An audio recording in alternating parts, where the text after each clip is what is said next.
আসন্ন ত্রয়োদশ জাতীয় সংসদ নির্বাচনে সার্বিক নিরাপত্তা প্রস্তুতি, জুলাই যোদ্ধা ওসমান হাদি সহ জুলাইয়ের সারি যোদ্ধাদের জন্য বিশেষ নিরাপত্তা ব্যবস্থা গ্রহণ এবং লুট হওয়া অবৈধ অস্ত্র উদ্ধারের বিষয়টি বিশেষভাবে আলোচনা করা হয়েছে।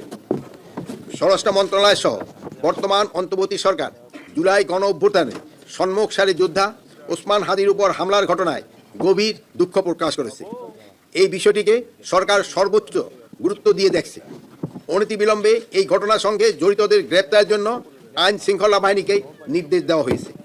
আশা করছি অতি দ্রুত সময়ের মধ্যে আমরা দুষ্কৃতিকারীদের গ্রেপ্তার করে আইনের আওতায় নিয়ে আসতে পারব। এই হামলায় জড়িত কাউকে কোনো প্রকার ছাড় দেওয়া হবে না। এই বিষয়ে আমরা জনগণকে সার্বিক সহযোগিতা পাবো বলে দৃঢ় বিশ্বাস করি।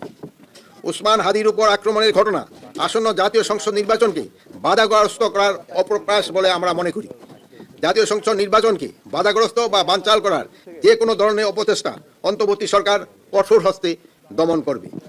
বর্তমানে অন্তর্বর্তী সরকার জুলাই গণ অভ্যুত্থানে সম্মুখ সারি যোদ্ধাদের নিরাপত্তা নিশ্চিতে বদ্ধপরিকর।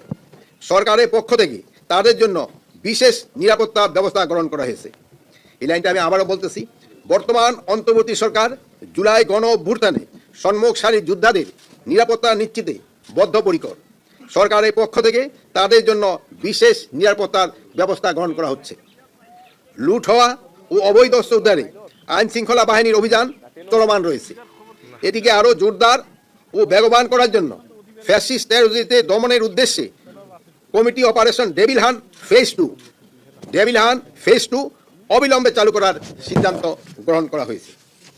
এছাড়াও খান ফয়সাল হত্যার সাথে জড়িত তাকে যদি কেউ ধরে দিতে পারে তার জন্য সরকার 50 লক্ষ টাকা পুরস্কার ঘোষণা করেছে।